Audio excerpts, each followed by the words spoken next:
सभी को good morning और बहुत बहुत धन्यवाद। धीरे धीरे अपना मेरी परिवार जो है, एक जो अपना ग्रुप है वो बहुत अच्छा तैयार हो रहा है। लगभग अभी अपन 250 तक पहुंच चुके हैं और इसलिए फटाफट शेयर और सब्सक्राइब कर दीजिए ताकि अपन अपनी क्लास को फटाफट शुभारंभ करें।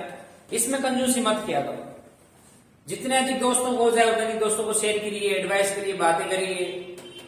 अगर आपको अच्छा लगता है तो डेफिनेट रूप से उनके लिए भी या उनको भी एडवाइस दें और उनको लिए भी जितना अच्छा, अगर बहुत अच्छा मैटर आपके लिए उपलब्ध कराया जा रहा है और आई होप बहुत अच्छा आपके लिए आगे आगामी सब्जेक्ट जो है रीट वगैरह के लिए, साइकोलॉजी है, हिस्ट्री है, काफी कुछ सब्जेक्ट आपके यहाँ बहुत जल्दी मैं आपको प्रोवाइड करवाने वाला हूँ। ठीक है, तो सबसे अब नेक्स्ट क्रम में अपना ऑस्ट्रेलिया महाद्वीप के बाद अपना जो कंटिनेंट आता है, भाई कौन सा महाद्वीप आता है? यूरोप महाद्वीप आता है। यूरोप महाद्वीप आता है। अब यूरोप महाद्वीप जो है वह ये आपका ही मान लीजिए है, ये यूरोप कंटिनेंट है, ये यूरोप महाद्वीप है आपका। ठीक है, तो वैसे अगर यूरोप महाद्वीप के अपन क्षेत्रफल के बारे में बात करें, क्षेत्रफल, वैसे आप इसे महाद्वीप कहते हो, इसलिए विश्व में कुल 7 महाद्वीप अपन पढ़ते हैं, लेकिन वास्तव में इस यूरोप के लिए महाद्वीप शब्द का प्रयोग करना ज्योग्राफिकल फीचर्स के आधार पर गलत होगा, क्योंकि ये वास्तव में एक महाद्वीप नहीं है। केवल आप यूं कह सकते हो क्योंकि यूरोप और इधर आने वाला आपका एशिया, तो यूरेशिया का प्रायद्वीप। क्षेत्रफल आपका है यहां पर कितना होने वाला है? विश्व के कुल क्षेत्र का 7%, 6.7% क्षेत्रफल एग्जैक्ट लेकर के बसा हुआ है। अवशेष के बारे में बात करेंगे तो कौन सा? अंगारा लैंड का अवशेष है। अंगारा लैंड से यानी पेंजिया से इसका निर्माण हुआ है। श्री महाद्वीप या स्थलीय भाग पेंजिया से बना। तो इसके बाद अगर इसके उपनाम की अगर अपन चर्चा करें तो जैसा कि अपन ने कहा था कि यूरेशिया का प्रायद्वीप, यूरेशिया का प्रायद्वीप है। प्रायद्वीप है, प्रायद्वीप ये है कि ये 3 ओर जल से घिरा हुआ है, इसलिए अपन इसे प्रायद्वीप कह रहे हैं। ऐसा स्थलीय भाग जो 3 ओर जल से घिरा हुआ हो उसे क्या कहा जाता है? वो प्रायद्वीप कहा जाता है। उत्तर में आर्कटिक महासागर आने वाला है, इधर आपका अटलांटिक महासागर आने वाला है, इधर भूमध्य सागर, सुएज नहर, काला सागर, ये बहुत सारे जलीय मार्ग के रूप में जाने जाते हैं। हाँ, इधर है आपका एशिया। एशिया से स्थलीय आधार पर जुड़ा हुआ है, इसलिए अपन इसे महाद्वीप नहीं करके प्रायद्वीप कहते हैं। इसलिए यूरेशिया का प्रायद्वीप, प्रायद्वीपों का प्रायद्वीप, प्रायद्वीपों का प्रायद्वीप। यूरोप में सर्वाधिक खाड़ियां, सागर, अंतःस्थलीय सागर, इसलिए छोटे छोटे भाग 3 ओर जल से घिरे हुए बहुत सारे प्रायद्वीप हैं, जिसे प्रायद्वीपों का प्रायद्वीप है। प्रायद्वीपों का महाद्वीप भी आप इसे कहते हो, प्रायद्वीपों का महाद्वीप भी इसे कहा जाता है। विश्व का सर्वाधिक विकसित महाद्वीप भी आप इसे कहते हो, आधुनिक सभ्यताओं का महाद्वीप भी आप इसे कहते हो। इसे ढेर सारे उपनामों से इसे जाना जाता है। हाँ, ये 0 डिग्री इधर यहाँ पर है। 0 डिग्री जो देशांतर रेखा की अपन ने बात करी, जिसे नाम दिया था ग्रीनविच रेखा। अब ग्रीनविच रेखा कहने के पीछे अपना एक उद्देश्य था कि यह यहाँ पर एक स्थलीय भाग है जिसे अपन बोलते हैं पूर्व का ग्रेट ब्रिटेन है, यानी इंग्लैंड के ग्रीनविच नाम के स्थान से गुजरती, इसलिए अपन इसे क्या कहते हैं? ग्रीनविच रेखा के नाम से जाना जाता है। यूरोप एक प्रायद्वीप है। अक्षांशीय आधार पर अगर मैं बात करूंगा तो यहां से एक महत्वपूर्ण अक्षांश गुजरता है जिसे कहा जाता है 66.5 से 2 डिग्री नॉर्थ, यानी इसे कहते हैं अपन, क्या कहते हैं? आर्कटिक वृत्त। आर्कटिक वृत्त के नाम से जाना जाता है। आर्कटिक वृत्त यदि मैं कहूं तो यहां पर एक देश है फिनलैंड, नॉर्वे और स्वीडन। आर्कटिक वृत्त इसके 3 देशों से गुजरता है, फिनलैंड, नॉर्वे, स्वीडन, यानी एक महत्वपूर्ण अक्षांश से गुजरती यूरोप महाद्वीप से, जिसका नाम है आर्कटिक वृत्त, क्योंकि आर्कटिक महासागर के चारों ओर फैली हुई। ठीक है, और फिर यदि मैं कहूं कि यहां पर आपका जो है ये एक देश है जिसे अपन कहते हैं आइसलैंड। आइसलैंड का राजधानी नगर है भाई रिकजाविक। रिकजाविक है जो कि विश्व का उत्तरोत्तम राजधानी नगर कहलाता है। यूरोप एक प्रायद्वीपों का प्रायद्वीप है, इसमें बहुत सारे प्रायद्वीप हैं। या मध्य रात्रि को सूर्योदय होता है, दिन में या सूर्य से मध्य रात्रि के लैंड ऑफ मिडनाइट सन अपन नॉर्वे कहते हैं। मध्य रात्रि के सूर्य का देश या महाद्वीप भी आप मध्य रात्रि के सूर्य का महाद्वीप किसे कहते हैं? यूरोप को कहते हैं, क्योंकि दिन के 12 बजे यहाँ पर सूर्योदय होता है। और यहाँ पर ये जो प्रायद्वीप आपको दिखाई दे रहा है इसे अपन बोलते हैं स्कैंडिनेविया। स्कैंडिनेविया का प्रायद्वीप यूरोप का बहुत प्रमुख या बड़ा प्रायद्वीप है स्कैंडिनेविया का प्रायद्वीप। इधर आप चलोगे तो रूस वगैरह में यहाँ पर एक प्रायद्वीप मिलेगा, इसका नाम है कोला प्रायद्वीप। कोला प्रायद्वीप के बाद चलूंगा तो यहाँ पर जूट का प्रायद्वीप, ये यूरोप के प्रमुख प्रायद्वीपों के रूप में भी जाना जाता है। बहुत सारे प्रायद्वीप से प्रायद्वीप को प्रायद्वीप या महाद्वीप आप इसे कहते हैं। और इधर की अगर मैं बात करूं तो यूरोप और एशिया को यहां लगभग 3500 किलोमीटर स्थलीय सीमा, यानी यूरोप और एशिया अंगारालैंड के अवशेष हैं, स्थलीय आधार पर बिल्कुल एक दूसरे से जुड़े हुए हैं। और इन्हें राजनीतिक रूप से इन दोनों महाद्वीपों के बीच सीमा निर्धारित की जाती है, अंतर महाद्वीप ये जो 3500 किलोमीटर के लगभग है। और सबसे पहले अगर मैं यहाँ पर बात करूंगा तो जो है यहाँ पर एक महाद्वीप आपको पर्वत आपको मिलेगा जिसे कहा जाता है यूराल पर्वत। यूराल पर्वत के बाद विश्व की सबसे बड़ी झील आ जाएगी, इसे अपन कहते हैं भाई कैस्पियन सागर। आगे पर चर्चा करेंगे। विश्व की सबसे बड़ी खारे पानी की झील है कैस्पियन सागर, जहां अपन रिवर सिस्टम में बात करेंगे कि यहाँ पर कैस्पियन सागर में नदियां गिरती है, कौन कौन सी? वोल्गा, यूराल। और यहीं पर फिर आपका एक और पर्वत आता है जिसे कहा जाता है, कौन सा पर्वत है? काकेशस पर्वत। यानी ये कहा जाए कि काकेशस पर्वत यूरोप का सबसे ऊंचा पर्वत है, जहां पर माउंट एल्ब्रुस यूरोप की सबसे ऊंची चोटी स्थित है। इसके बाद अगर मैं चलूंगा तो यहां पर एक सागर आएगा जिसे कहा जाता है काला सागर। ठीक है, तो राजनीतिक रूप से स्थलीय आधार पर यूरोप और एशिया के बीच, यानी ये डायरेक्शन हो गई आपकी, कौन सी डायरेक्शन हो गई? पूर्व दिशा में यूरोप महाद्वीप किसको स्पर्श करता है भाई? या पूर्व में क्या पड़ता है? एशिया पड़ता है। एशिया और यूरोप के बीच में अंतरराष्ट्रीय सीमा का निर्धारण, अंतर महाद्वीपीय सीमा का निर्धारण किन किन के द्वारा होता है? यूराल पर्वत, कैस्पियन सागर, काकेशस पर्वत, काला सागर। या मैं कहूं कितने किलोमीटर होता है? टोटल 3500 किलोमीटर होता है। इसके बाद अगर मैं इधर चलूंगा तो यहीं पर तो उत्तर की ओर एक महासागर आएगा जिसे कहा जाता है आर्कटिक महासागर, जो डी आकृति का महासागर है, उसका सबसे छोटा महासागर है। और इधर अगर हम चलते हैं यहाँ पे, जहां इंग्लिश चैनल, उत्तरी सागर, बाल्टिक सागर आदि जो भाग माने जाते हैं, इधर आपका अटलांटिक महासागर, यानी पश्चिम दिशा में यूरोप की जो जलीय सीमा लगती है, कि तटीय सीमा बहुत अधिक बनाता है यूरोप, तो तटीय सीमा किसे स्पर्श करती है भाई? अटलांटिक महासागर। उत्तर दिशा में चलूंगा तो आर्कटिक महासागर मिलने वाला है, और पश्चिम में आपको मिलेगा जो है अटलांटिक महासागर। और अगर दक्षिण की मैं बात करूं तो दक्षिण में आपको एक महाद्वीप मिलने वाला है जिसका नाम है भाई अफ्रीका और यूरोप के बीच में एक जलमार्ग है जो विश्व के व्यस्तम जलमार्ग के रूप में जाना जाता है। यहां पर सबसे पहले आपको मिलने वाला है भूमध्य सागर। आगे अपन डीपली बात करेंगे। इधर जिब्राल्टर जल संधि है, ओट्रोंटो जल संधि है, एड्रियाटिक सागर, एजियन सागर, स्वेज नहर, लाल सागर, और भी छोटे छोटे बहुत सारे अंतरस्थलीय सागर हैं जिनके द्वारा यूरोप को अफ्रीका से अलग किया जाता है। तो अपन बात करें तो यूरोप विश्व का छठा सबसे बड़ा महाद्वीप है, लगभग 6.7 क्षेत्र पर लेकर बसा हुआ है। अवशेष अंगारालैंड का है, प्रायद्वीपों का प्रायद्वीप स्कैंडिनेविया प्रायद्वीप, कोला प्रायद्वीप जूट का प्रायद्वीप है।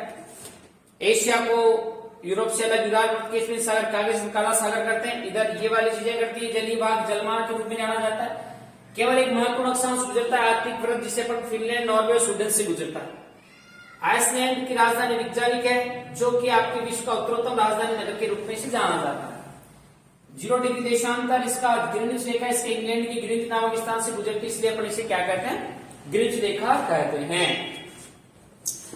फिर यदि अपन नेक्स्ट बात चलें तो इस यूरोप और अफ्रीका के बीच की स्थिति की अपन चर्चा करेंगे, जो क्योंकि इनके बारे में काफी डीपली क्वेश्चंस कभी कभी बढ़ जाते हैं। तो जैसे अपन ने यहाँ पर बात करी थी, जिसे अपन ने कहा था भूमध्य सागर, तो अगला अपन डिस्कशन करने जा रहे हैं किसके बारे में,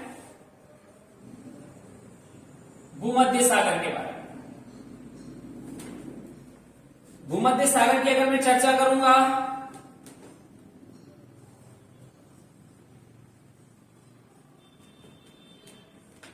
ठीक है, यह आपका भूमध्य सागर है। इसके उत्तर में पड़ता है यूरोप और दक्षिण में पड़ेगा भाई कौन सा महाद्वीप पड़ने वाला है, अफ्रीका। तो फर्स्ट पॉइंट में तो अपन यही बात कर लें कि भूमध्य सागर स्थित है कहां पर है, यूरोप और अफ्रीका के बीच। कहां पर पड़ता है भाई, यूरोप और अफ्रीका के बीच में इसकी स्थिति है। यहां एक जलसंधि आपको मिलेगी जिसका नाम है जिब्राल्टर, जिब्राल्टर जलसंधि, जिब्राल्टर जलसंधि। या मैं कहूं जिब्राल्टर जलसंधि इसे इधर कौन से महासागर से जोड़ने का काम करती है, अटलांटिक महासागर से। जिब्राल्टर जलसंधि इस भूमध्य सागर को कौन से महासागर से जोड़ती है, अटलांटिक महासागर से। यानी स्थलीय आधार पर जिब्राल्टर जलसंधि किसकी से अलग करती है, यूरोप और अफ्रीका को अलग करती है। अब भूमध्य सागर में प्रवेश करने के लिए या इधर जो जलमार्ग, जिसका व्यस्तम जलमार्ग जो है, वहां तक जाने के लिए अपन कौन सी जलसंधि से ऊपर जाना पड़ता है, जिब्राल्टर। इसलिए भूमध्य सागर का प्रवेश द्वार आप इसे कहते हो, प्रवेश द्वार, कुंजी, एंट्रेंस गेट, एंट्रेंस गेट भी कहा जाता है। किसे कहा जाता है, जिब्राल्टर जलसंधि। इधर आप जाओगे तो यहां पर एक जलसंधि मिलेगी ओट्रांटो,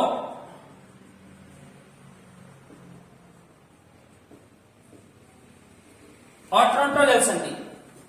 और ओट्रांटो जलसंधि इसे इधर एक सागर से जोड़ेगी जिसका नाम है एड्रियाटिक सागर,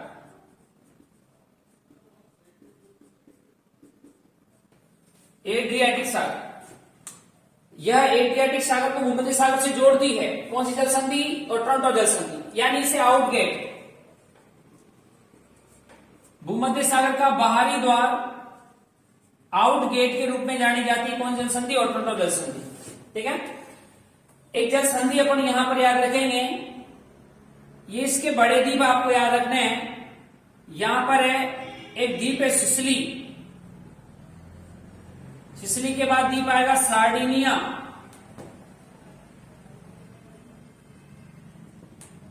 फिर द्वीप आएगा साइप्रस,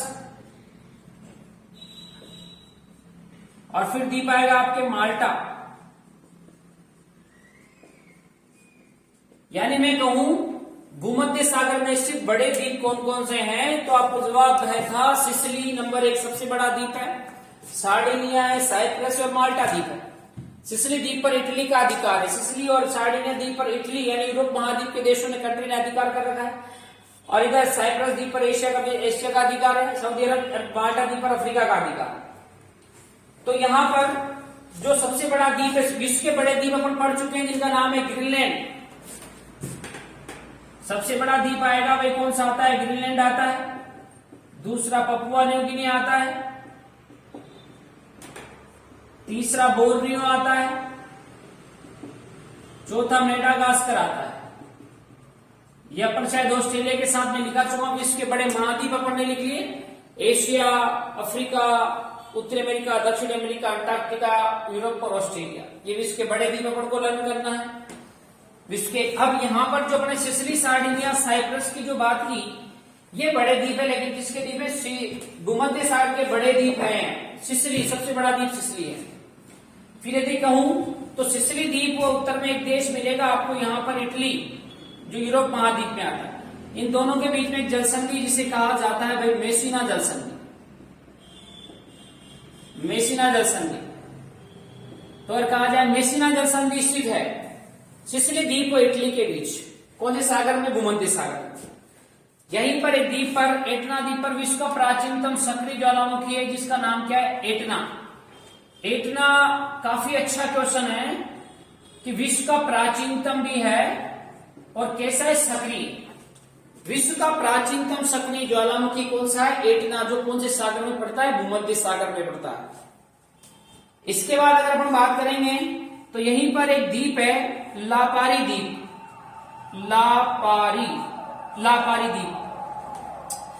लापारी द्वीप पर भूमध्य सागर का सबसे बड़ा द्वीप है जिसे कहा जाता है स्ट्राम्बोली। द्वीप क्या?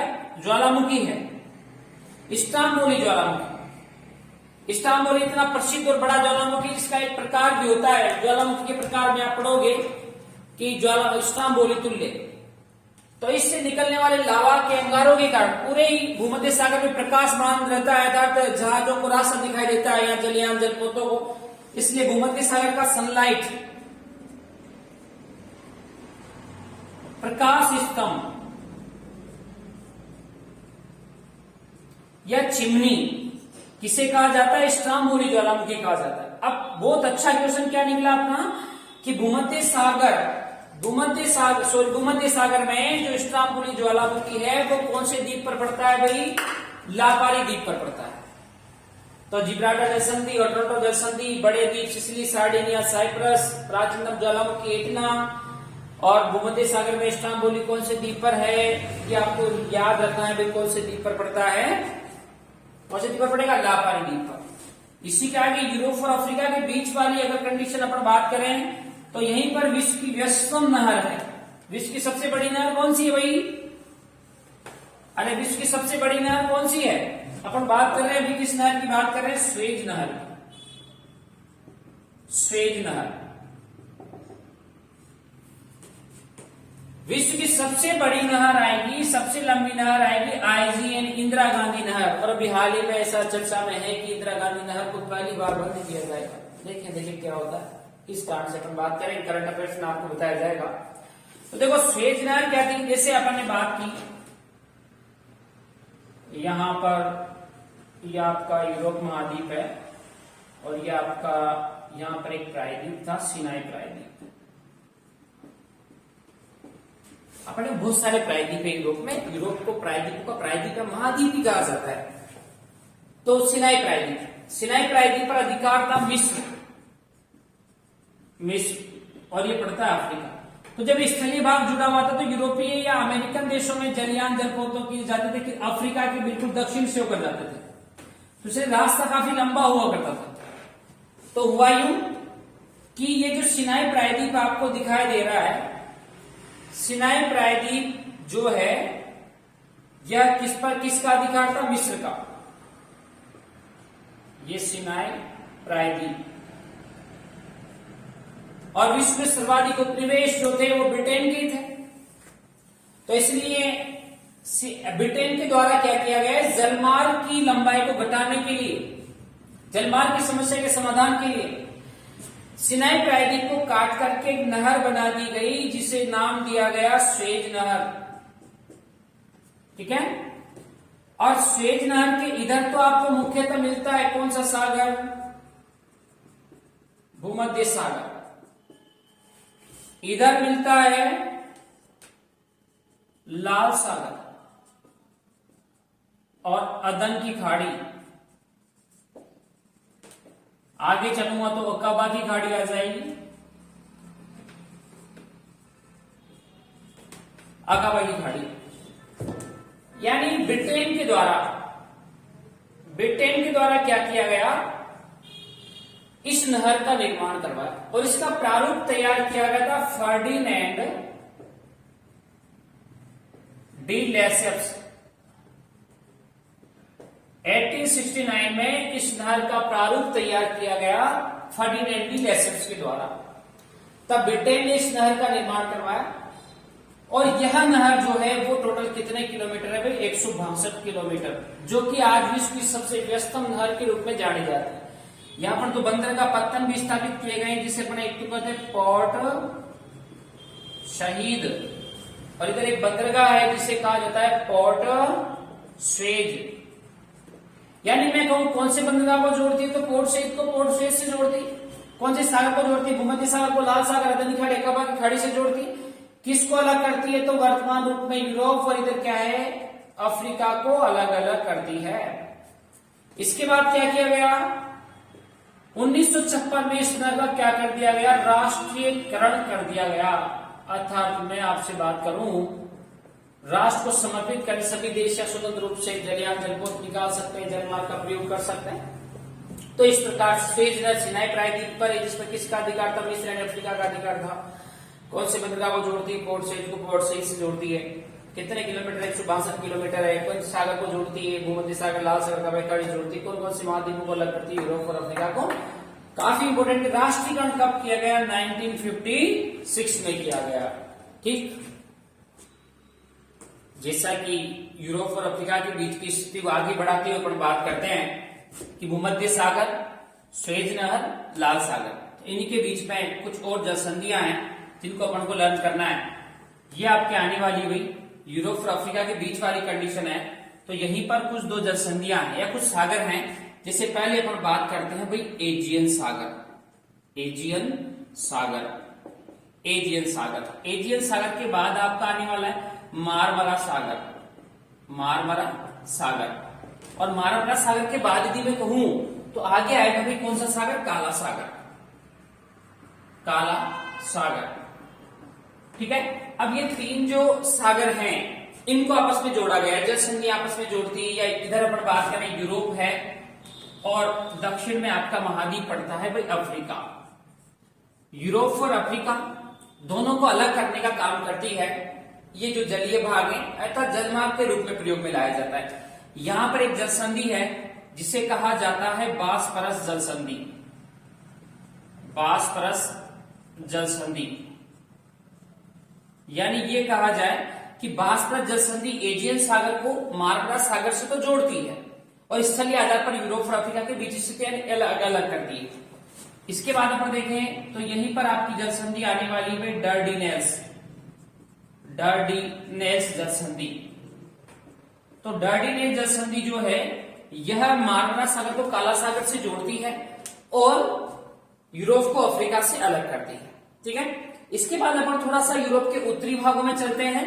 तो यहीं पर दो अंतःस्थलीय सागर या चैनल अपन को थोड़े से लर्न करने, कभी कभी क्वेश्चन आ जाता है। अभी अपने आगे जब रिवर सिस्टम पढ़ेंगे तो वहां पर काम आने वाला है। तो जैसा कि अपन देखें कि ये आपका यूरोप का उत्तरी भाग है। यूरोप के उत्तरी भाग में अपन को यहां पर एक नहर याद रखनी है जिसका नाम है भाई कील नहर। कील नहर, कील नहर। अब कील नहर यूरोप के दो अंतःस्थलीय जलीय भागों को या सागरों को जोड़ती है।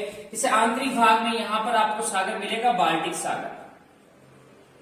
बाल्टिक सागर, यानी बाल्टिक सागर में जाने के लिए, बाल्टिक सागर में जाने के लिए कौन सी नहर से गुजरना पड़ेगा? कील नहर से होकर गुजरना पड़ेगा। इसके बाद अपन देखें यहीं पर एक सागर है जिसे कहा जाता है उत्तरी सागर। उत्तरी सागर, तो यह कील नहर बाल्टिक सागर को उत्तरी सागर से जोड़ने का काम करती है। और स्थलीय आधार पर यहां पर एक देश है जो विश्व में डेयरी उद्योग के लिए जाना जाता है जिसे कहा जाता है डेनमार्क। डेनमार्क, डेनमार्क की राजधानी है कोपहेगन या कोपहेगन।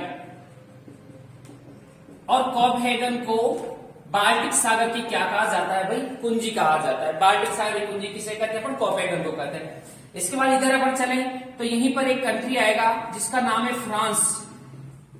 आगे अपन यूरोप के प्रमुख देशों में बात करेंगे। फ्रांस की राजधानी पेरिस से सुंदरतम नगर है, लेकिन उसके पहले थोड़ा सा जलीय आधार पर बात कर लेते हैं। यहीं पर जिसे अपन ग्रेट ब्रिटेन या ग्रेट ब्रिटेन का भाग है जिसे अपन कहते हैं इंग्लैंड। इंग्लैंड और फ्रांस के बीच में एक चैनल है जिसे कहा जाता है क्या? इंग्लिश चैनल के नाम से जाना जाता है। क्वेश्चन अपना इतना सा है कि इंग्लिश चैनल स्थित है कहां पर है? इंग्लैंड और फ्रांस के बीच स्थित है। ठीक है, इसी क्रम में अपन बात करते हैं आगे यूरोप के जलीय या यूरोप का अफवाह तंत्र ड्रेनेज सिस्टम अपन थोड़ा सा देख लेते हैं। ड्रेनेज सिस्टम यूरोप का अफवाह तंत्र जो है आपके पास, तो यूरोप के अफवाह तंत्र में अगर अपन बात करेंगे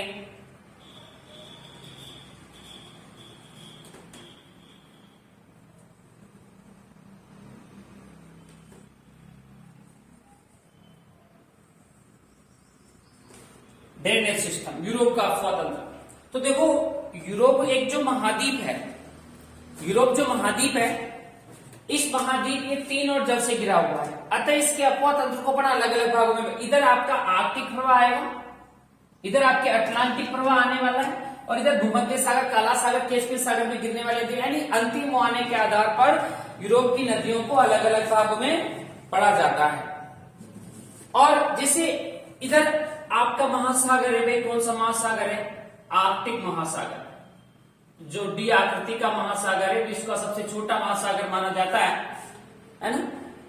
यहां पर जो नदियां गिरने वाली है, इन नदियों को 3 प्रमुख नदियां आपको याद रखनी है, जिसमें नदियों के नाम है ओनेगा, डिवाइन और पचोरी।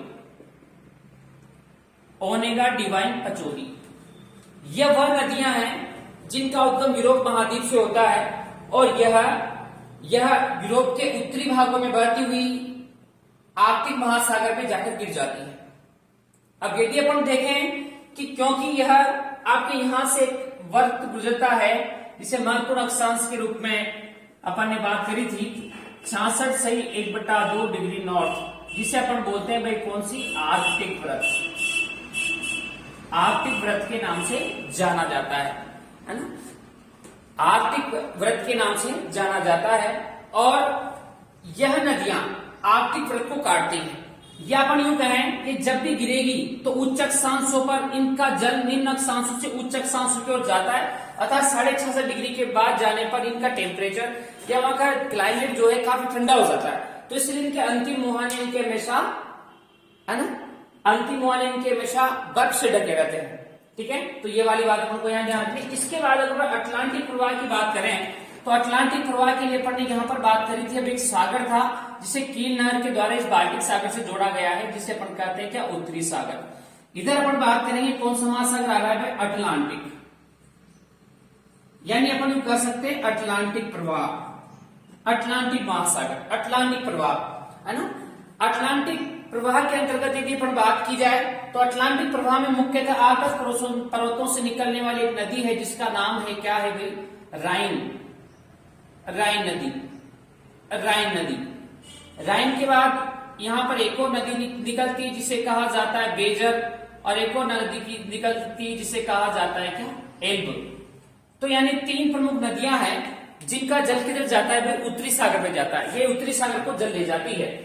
यानी आर्कटिक महासागर में गिरने वाली यूरोप महाद्वीप की नदियां ओनेगा, डिवाइन और पचोरी। इनमें अपन ने ध्यान रखा अंतिम मुहाने बर्फ से ढके रहते हैं। कौन से व्रत को काटती है? आर्कटिक व्रत को काटती है। उत्तरी सागर में गिरने वाली यूरोप की प्रसिद्ध नदियां कौन सी है? राइन, बेजर और एल्ब है। अब राइन, बेजर, एल्ब की अगर मैं बात करूं तो राइन, बेजर, एल्ब में राइन को आपको मोस्टली याद रखना है, क्योंकि यह नदी यूरोप के व्यस्तम जलमार्ग का निर्माण करती है। या अगर ये बात की जाए विश्व के सबसे व्यस्तम अंतःस्थलीय जलमार्ग का निर्माण करती है। यूरोप का अधिकांश व्यापार जो है वो कौन सी नदी से होता है? राइन नदी से होता है। और इन क्षेत्रों में मुख्यतः उत्पादन होता है किसका? कोयले का, कोल। इसलिए आप इसे कोल रिवर भी कहते हो, कोयला नदी के नाम से भी जाना जाता है। कोयला नदी भी कहलाती है। कौन सी नदी कहलाती है भाई? राइन नदी, जो आकाश पर्वतों से निकल करके कौन से सागर में गिर जाती है? उत्तरी सागर में गिर जाती है। इसे अपन कोल रिवर कहते हैं। विश्व के सबसे व्यस्तम अंतःस्थलीय जलमार्ग का निर्माण करती है, यूरोप के व्यस्तम जलमार्ग का निर्माण करती है। इसके मुहाने पर एक बंदरगाह बसा हुआ है जिसे कहा जाता है भाई रोटरडम, और रोटरडम बंदरगाह बसा हुआ है, जहां जलयान या जलपोत इस राइन नदी में होकर के यहां तक कोयले को वहन करके कोयले को ले जाते। तो रोटरडम बंदरगाह से यूरोप का सर्वाधिक निर्यात होता है। इसलिए इसे यूरोपोर्ट की संज्ञा दी जाती है। यूरोपोर्ट काफी अच्छा क्वेश्चन है, आपको याद है। राइन नदी के मुहाने पर स्थित प्रसिद्ध बंदरगाह कौन सा है? तो अपन क्या ध्यान रखेंगे, यूरोपोर्ट या रोटरडम बंदरगाह है। यूरोप का सबसे बड़ा बंदरगाह कौन सा है? रोटरडम है। इसके बाद यदि अपन देखते हैं तो इधर इंग्लिश चैनल, यहां पर अपन ने बात करी थी इंग्लिश चैनल, इंग्लिश चैनल है ना। और इंग्लिश चैनल में नदियां गिरती है गेबोन,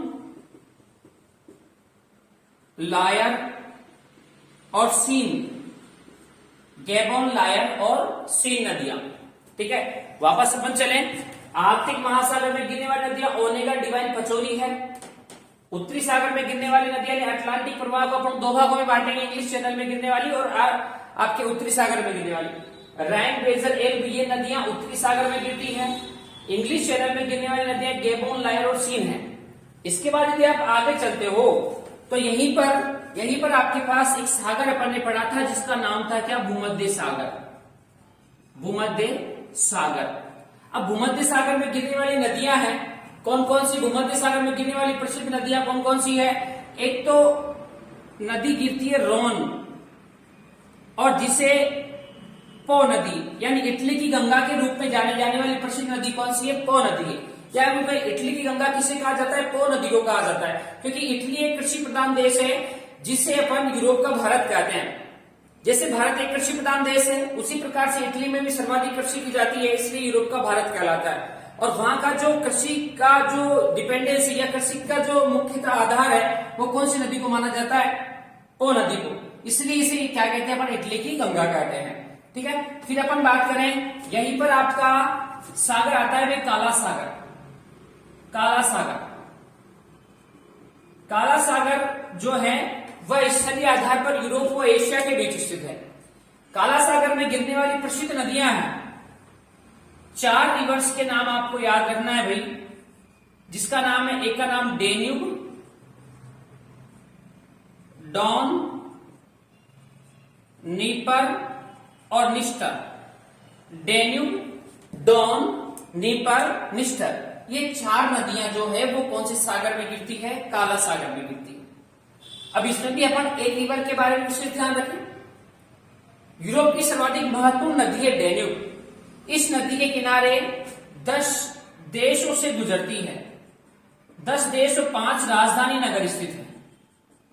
यूरोप की सर्वाधिक महत्वपूर्ण नदी मानी जाती है डेन्यूब, जिसके किनारे 5 राजधानी नगर बसे हुए हैं और 10 देशों से गुजरती है। ठीक है, आर्कटिक महासागर ओनेगा, डिवाइन, पचोरी। उत्तरी सागर राइन, वेजर, एल्ब। और इंग्लिश चैनल के लिए अपन गेबोन, लायर और सीन ध्यान रखेंगे। भूमध्य सागर में रोन व पो नदी ध्यान रखेंगे। काला सागर में अपने पास हो गया डेन्यूब, डॉन, नीपर, निस्टर। इसके बाद यहीं पर एक जो झील है जिसे अपन आगे बात करेंगे, अभी विश्व की सबसे बड़ी झील है, विश्व की सबसे बड़ी झील है कैस्पियन सागर, जो खारे पानी की है। तो कैस्पियन सागर में एक नदी गिरती है जिसे कहा जाता है भाई वोल्गा, वोल्गा, वोल्गा। व इधर यूराल पर्वत से बहने वाली नदी है जिसका नाम है यूराल, यूराल पर्वत से बहने वाली नदी जिसका नाम है यूराल। यानी यूं कह दीजिए कि कैस्पियन सागर में गिरने वाली प्रसिद्ध नदी कौन सी है? वोल्गा व यूराल है। और वोल्गा यूरोप की सबसे लंबी नदी है जिसकी लंबाई है 38-52 किलोमीटर, 38-52 किलोमीटर। ठीक है, तो देखिए, एक तो आपको अंतिम आने के क्वेश्चन इससे बनता है यूरोप महाद्वीप से रिवर्स का कि आर्कटिक महासागर में गिरने वाली प्रसिद्ध नदियां कौन सी है, काला सागर में गिरने वाली प्रसिद्ध नदियां कौन सी है, इंग्लिश चैनल में कौन कौन सी नदियां गिरती है, उत्तरी सागर में कौन कौन सी नदियां गिरती है। तो आपको ये क्रम याद रखना है। इसके बाद प्रत्येक जगह पर एक एक रिवर को मोस्टली विशेषताओं के रूप में ध्यान रखा है। जैसे वोल्गा यूरोप की सबसे लंबी नदी है, ठीक है। उसके बाद अपन ने यूरोप के सर्वाधिक देश और राजधानियों से गुजरने वाली नदी है डेन्यूब। इसके बाद इटली की गंगा अपन ने कहा था, किसको कहा था? पो, ठीक है। फिर अपन ने बात रखी कि विश्व के सबसे व्यस्तम अंतःस्थलीय जलमार्ग का निर्माण करने वाली नदी कौन सी है भाई? कौन सी होने वाली है? राइन। और इसके मुहाने पर कौन सा नगर बसा, कौन सा बंदरगाह बसा हुआ है? रोटरडम, यानी यूरोप फोर्ट भी आप उसे कहते हो। इस नदी से सर्वाधिक कोयले का निर्यात होता है, इसलिए इसे अपन क्या कहते हैं, कोल रिवर के नाम से भी जाना जाता है। इसके बाद यदि अपन बात करते हैं तो यहाँ पर उत्तरी भागों में आग की प्रकोप काटने वाली यूरोप की प्रसिद्ध नदियां कौन सी है? ओनेगा, डिवाइन और पचोरी है, जिनके मुहाने अधिकांशतः बर्फ से ढके रहते हैं।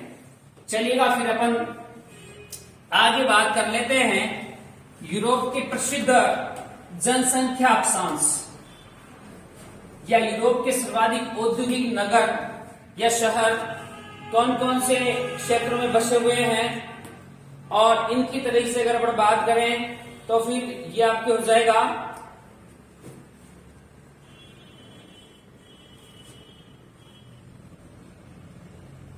ये आपका यूरोप कॉन्टिनेंट है।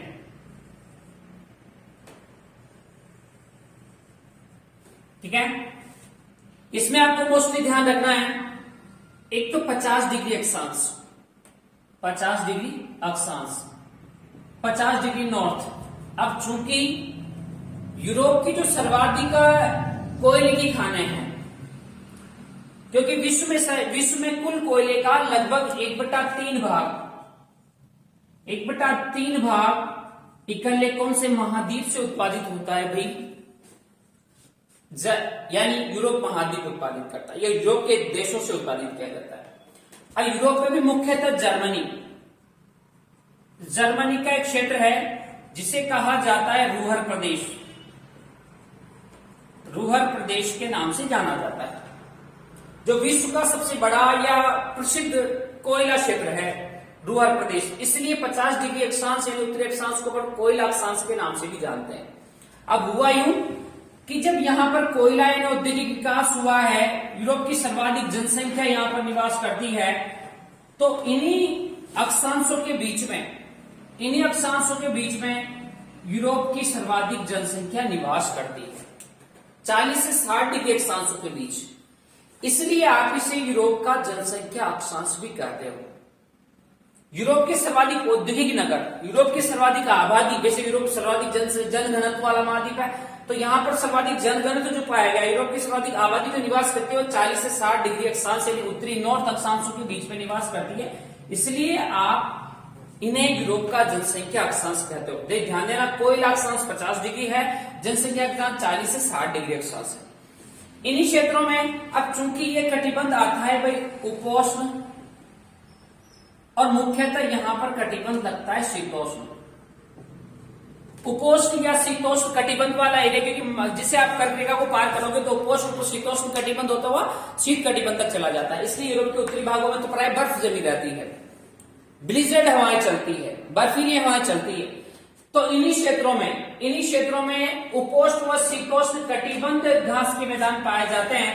और मुख्यतः ये आपका दक्षिण पूर्वी जो यूरोप है, दक्षिण पूर्वी यूरोप में उपोष्ण शीतोष्ण कटिबंध घास के मैदान पाए जाते हैं, जिन्हें कहा जाता है स्टेपी घास के मैदान पाए जाते हैं। उपोष्ण शीतोष्ण कटिबंध घास, या यूं कहा जाए कि यूरोप के दक्षिण पूर्व में यूरोप में पाए जाने वाले उपोष्ण शीतोष्ण कटिबंधीय घास के मैदान कौन से? स्टेपी है, जिन्हें अपन हंगरी में एक नाम दिया जाता है पुस्ताज। फिर आपसे क्वेश्चन कर लिया जाएगा, पुस्ताज घास के मैदान पाए जाते हैं, कहां पाए जाते हैं? हंगरी में पाए जाते हैं। यूरोप में पाए जाने वाले प्रसिद्ध घास के मैदान कौन से हैं? स्टेपी है। ठीक है, इसी क्रम में अपन आगे बात करते हैं कि ये स्टेपी घास के मैदान मुख्यतः यहाँ के दो देश हैं, यूक्रेन, रूस, बेलारूस, इन देशों में मुख्यतः पाया जाता है। तो यूक्रेन में जो स्टेपी घास के मैदान पाए जाते हैं, उनमें सर्वाधिक मुख्यतः किसका उत्पादन होता है भाई? गेहूं का उत्पादन, क्योंकि उपोष्ण शीतोष्ण कटिबंध आ गया ना, तो मुख्यतः फसल कौन सी जाएगी? गेहूं। इसलिए इन्हें विश्व का अन्न भंडार, फूड ग्रेसरी, विश्व की रोटी की डलिया कहा जाता है। किन घास के मैदानों को कहा जाता है भाई? स्टेपी घास के। यूरोप विश्व में सर्वाधिक गेहूं का उत्पादन करता है, गेहूं के लिए प्रसिद्ध है, तो इसलिए स्टेपी घास के मैदानों को रोटी की डलिया, फूड ग्रेसरी या विश्व का अन्न भंडार कहलाता है। कौन सा कहलाता है भाई? स्टेपी घास के मैदानों को कहा जाता है। फिर अपन बात कर लेते हैं इसके बाद यूरोप के प्रमुख माउंटेन्स या पर्वत श्रृंखलाएं कौन कौन सी है, उनके बारे में अपन चर्चा करेंगे। यूरोप के प्रसिद्ध पर्वत,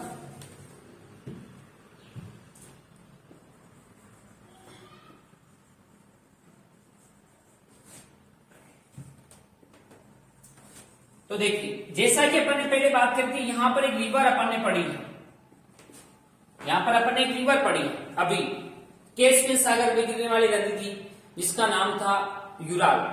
तो यहीं पर एक पर्वत है जिसे कहा जाता है यूराल पर्वत। यूराल पर्वत, यूराल पर्वत मुख्यतः कौन सी कंट्री में पड़ता है भाई, रूस में। यानी जो रूस विश्व का क्षेत्रफल में सबसे बड़ा देश कहलाता है। रूस को दो भागों में बांटने का काम करता है। कौन सा पर्वत करता है, यूराल पर्वत करता है। यूराल पर्वत भी रूस को दो भागों में बांटता है। इसी के बाद कैस्पियन सागर और यहीं पर आपका आएगा काकेशस पर्वत। काकेशस पर्वत, काकेशस पर्वत यूरोप के सबसे ऊंचे पर्वत माने जाते हैं, जिनका सर्वोच्च शिखर है mount Elbrus. Mount Elbrus Caucasus पर्वतों की सबसे ऊंची चोटी है। या अपन यूं कहें कि यूरोप का सर्वोच्च शिखर कौन सा है, माउंट एल्ब्रुस है। ठीक है, और यहीं पर अपन बात करते हैं तो यहीं पर आपका जो है इधर चले अपन, तो यहां पर अभी अपन ने पढ़ा था इंग्लैंड। इंग्लैंड में पर्वत पाए जाते हैं पिनाइन पर्वत। और पिनाइन पर्वत कहां पड़ते हैं भाई, इंग्लैंड में।